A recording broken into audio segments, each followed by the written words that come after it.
ಈಗ ನಿಮ್ಮ ಮನೆ ಬೇಕು, ನೀವು ನಮ್ಮ ಜೊತೆ ಬರಬೇಕು. ನೀವು ಜೊತೆ ಬಂದರೆ ನಾವು ಅವ್ರಿಗೆ ಬೆನ್ನು ಹಿಡಿತೇವೆ. ಇವತ್ತೇನಾಗಿದೆ, 1 ವರ್ಷದ ಹೋರಾಟದಲ್ಲಿ 108 ಮನೆ ಸಿಕ್ತು. ಈಗ ಅದನ್ನು ಲೆಕ್ಕ ಅದು ಮಾಡಿದರೆ ಮತ್ತೊಂದು 10 ವರ್ಷ ಮಟ್ಟನೂ ಹೋಗ್ಬೋದೇನೋ ಹೋರಾಟ ಅಂತ ಗೊತ್ತಾಗ್ತಲ್ಲ. ಇಂಥ ಒಂದು ಸಂದಿಗ್ಧ ಪರಿಸ್ಥಿತಿ ಇದೆ. ಈ ಪರಿಸ್ಥಿತಿಯಲ್ಲಿ ನಮ್ಮ ಜನ ಕೋಆಪ್ರೇಷನ್ ಮಾಡ್ತಾ ಇಲ್ಲ. ಈಗ ನೀವೆಲ್ಲ ಫಲಾನುಭವಿಗಳು ಇದ್ದೀರಿ, ನೀವು ಹೆಚ್ಚಿನ ಸಂಖ್ಯೆಯಲ್ಲಿ ಬೇರೆಯವ್ರು ಕರ್ಕೊಂಡು ಬಂದರೆ ನಮ್ಮ ಹೋರಾಟಕ್ಕೆ ಒಂದು ಬಲ ಬರ್ತದೆ. ಎಲ್ಲಿವರೆಗೆ ಹೋರಾಟಕ್ಕೆ ಬರುವುದಿಲ್ಲ ಅಲ್ಲಿವರೆಗೆ ನಮ್ಗೆ ಏನು ಮಾಡಲಿಕ್ಕಾಗಲ್ಲ. ನಾವು ಡೈಲಿ ಹೋಗಿ ಕಮಿಷನರ್ ಭೇಟಿಯಾಗಿ ಆ ವಿಷಯ ಈ ವಿಷಯ ಚರ್ಚೆ ಮಾಡ್ತಾ ಇದ್ದೀವಿ. ಈಗ ನಿಮ್ಮ ಮುಂದೆ ಅವ್ರಿಗೆ ಮನವರಿಕೆ ಆಗಲಿ ಅಂತ ಹೇಳಿ ಕರೆದಿದ್ವಿ. ಅಲ್ಲಿ ಏನು ನಡೆದದ್ದು, ಏನು ಆಗಬೇಕು ಅಂತೇಳಿ ಈಗಾಗಲೇ ಹೋದ ವಾರ ಒಂದು ಆಶ್ರಯ ಕಮಿಟಿ ಸಭೆ ಆಗಿದೆ. ಈಗ ಅವ್ರು ಹೇಳಿದ್ದಾರೆ ಆಶ್ರಯ ಬಗ್ಗೆ ಶಾಸಕರು ಒಲವು ತೋರಿಸಿದ್ದಾರೆ. ಆ 36 ಟೋಟಲ್ 84 ಮನೆಗಳ ಒಂದು ಪೂರ್ತಿ ಕೆಲಸ ಮುಗಿಸ್ಬೇಕು ಅನ್ನುವ ಬಗ್ಗೆ ಒಂದು ವಾರದಲ್ಲಿ ಅದು ಎಸ್ಟಿಮೇಷನ್ ಮಾಡಿ ಸಬ್ಮಿಟ್ ಮಾಡಬೇಕು ಅಂತೇಳಿ ಹೇಳಿದ್ದಾರೆ ಅಂತೇಳಿ. ಅವ್ರು ಅಷ್ಟು ಹೇಳಿದ್ದಾರೆ ಅಂತೇಳಿ ನಾವು ಸುಮ್ಮ ಕುಂತರೆ ಸಾಧ್ಯ ಇಲ್ಲ. ನಾವೆಲ್ಲ ಅದರ ಬಗ್ಗೆನೂ ಯಾವ ರೀತಿ ಫೈಟ್ ಮಾಡಬೇಕು, ಏನು ಮಾಡಬೇಕು ಅಂತೇಳಿ ನಾವು ನೋಡ್ತಾ ಇದ್ದೇವೆ. 27ಕ್ಕೆ ಬೆಂಗಳೂರಲ್ಲಿ ಮೀಟಿಂಗ್ ಇತ್ತು ಹೌಸಿಂಗ್ ಬೋರ್ಡ್ದು. ಅದು ಕಾರಣಾಂತರದಿಂದ ಮತ್ತೆ ಮುಂದೆ ಹಾಕಿದ್ದಾರೆ. ಅದು ಯಾವಾಗ ಆಗ್ತದೆ ಮತ್ತೆ ಅಲ್ಲೇ ನಾವು ಹೋಗಬೇಕು. ಅಲ್ಲೇ ಹೋಗಿ ಕುಂತು ನಾವು ಫೈಟ್ ಮಾಡಿ ನಾವು ಆದಷ್ಟು ಬೇಗನೆ ಈ ಮನೆಗಳು ಸಿಗಬೇಕು ಅಂತೇಳಿ ಮಾಡ್ತೀವಿ. ಅದೇ ರೀತಿ ಈ ಪ್ಲಾಟ್ ಬಗ್ಗೆ ಏನಿದೆ ಅದನ್ನು ಪ್ರೊಸೆಸ್ದಲ್ಲಿದೆ. ಈಗ ಹೇಳಿದ್ದಾರೆ ಅವರು, ಅದು ನನ್ನ ಕೈಯಲ್ಲಿ ಕೆಲಸ ಇದೆ, ನಾನು ಏನಿದೆ ಅದು ಪ್ರೊಸೆಸ್ ಮಾಡ್ತೇನೆ ಅಂತೇಳಿ ಅಶ್ಯೂರೆನ್ಸ್ ಕೊಟ್ಟಿದ್ದಾರೆ. ಇಷ್ಟು ಅಶ್ಯೂರೆನ್ಸ್ ಕೊಟ್ಟಿದ್ದಾರೆ ಅಂತೇಳಿ ನಾವು ಮನೆಯಲ್ಲಿ ಕುಂತರೆ ಸಾಧ್ಯ ಇಲ್ಲ. ನಾವು ಅವರಿಗೂ ಫಾಲೋಅಪ್ ಇಡಬೇಕು. ನೀವು ಎಲ್ಲ ನಾವು ಕರೆದಿರುವಂಥ ಸಭೆಯಲ್ಲಿ ಬರಬೇಕು. ಈಗ ನಿನ್ನೆ ರಾತ್ರಿ 2 ಗಂಟೆ ಮಟ್ಟ ಕುಂತು ಮೆಸೇಜ್ ಹಾಕೇನೆ, ಪರ್ಸ್ನಲ್ಲಿನೂ ಹಾಕಿದ್ದೇನೆ, ಪ್ರತಿ ಗ್ರೂಪ್ದಲ್ಲಿನೂ ಹಾಕಿದ್ದೇನೆ. ಆದರೆ ಬಂದಿದ್ದಿಷ್ಟು ಈ ರೀತಿ ಇದ್ದರೆ ಆಗುವುದಿಲ್ಲ. ನಾನು ಹಾಕಿದ್ದೇನೆ, ಇವರು ಹಾಕಿದ್ದಾರೆ, ಮೇಡಮ್ನೂ ಹಾಕಿದ್ದಾರೆ, ಎಲ್ಲರೂ ಹಾಕಿದ್ದಾರೆ, ಆದರೂ ಬರುವುದಿಲ್ಲ.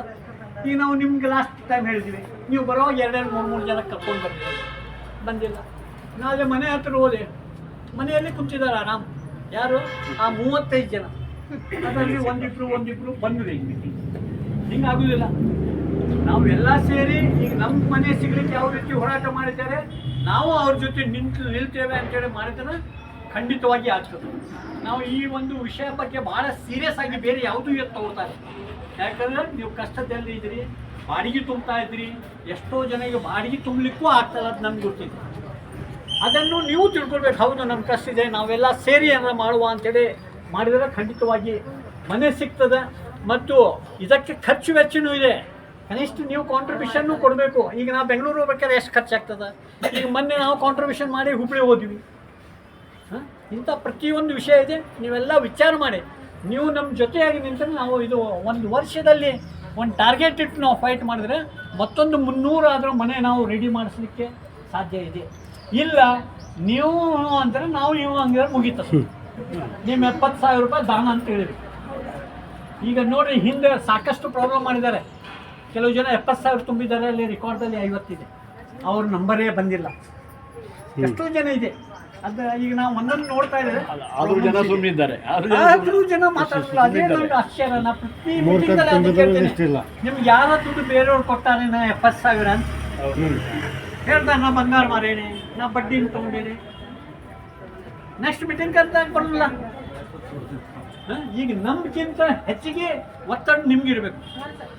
ನೀವು ಬರಬೇಕು, ನಿಮ್ಮ ಮನೆಯವ್ರು ಬಂದು ನಿಂತು ನಮ್ಮ ಮನೆ ಕೊಡಿಸ್ರಿ ಅಂತೇಳಿ ಮಾಡಬೇಕು. ಅದು ಮಾಡೋದಿಲ್ಲ. ಈಗ ನಮ್ಗೆ ಹಾಸ್ಯ ಆಗಿದ್ದಂಗೆ ನಾವೇ ದಿನ ಬೆಳಗ್ಗೆ ಎದ್ದು ನಾವು ಫೋನ್ ಮಾಡಬೇಕು, ಎಲ್ಲರಿಗೆ ಬೆಂಗಳೂರು ಕಮಿಷನರ್ ಮಾಡಬೇಕು, ಕಾರವಾರ ಕಮಿಷನರ್ ಮಾಡಬೇಕು, ಇಲ್ಲೇ ಬರಬೇಕು ಅಂತ ಹೇಳಿದರೆ ನಮಗೆ ಬೇಕು ಅಂತೇಳಿ ಆಸಕ್ತಿ ಆಗ್ತದೆ. ಅದಕ್ಕಾಗಿ ದಯಮಾಡಿ ನೀವೆಲ್ಲ ಜೊತೆ ನಿಂತರೆ ನಾವು ಫೈಟ್ ಮಾಡ್ತೇವೆ. ಆದಷ್ಟು ಈಗ 1 ವಾರದಲ್ಲಿ ಆ ಒಂದು ಟೆಂಡರ್ ಬಗ್ಗೆ ಅವ್ರು ಹೇಳಿದಾರೆ, ಕೆಲಸ ಏನು ಉಳಿದೋದು ಅದು ಮಾಡಲಿಕ್ಕೆ. ಅದು ಹೆಂಗೆ ಪ್ರೊಸೆಸ್ ಆಗ್ತದೆ ನೋಡಿ, ಅವಶ್ಯ ಇದ್ದರೆ ಮತ್ತೆ ಕರಿತೇವೆ. ನೀವು ದಯಮಾಡಿ ಎಲ್ಲರೂ ಬರಬೇಕು. ನೀವು ಈ ಒಂದು ಸಭೆಗೆ ಬಂದಿದ್ದ ಸಲುವಾಗಿ ಹೋರಾಟ ಸಮಿತಿಯಿಂದ ಎಲ್ಲರಿಗೂ ಅಭಿನಂದಿಸಿ ನನ್ನ ಮಾತು ಮುಗಿಸ್ತೇನೆ. ನಿಮ್ಮ ಪ್ರಾಬ್ಲಮ್ ಇದ್ದರೆ ಈಗಾಗಲೇ ಹೋಗಿ ಚೆಕ್ ಮಾಡ್ಕೊಳ್ಬೇಕು.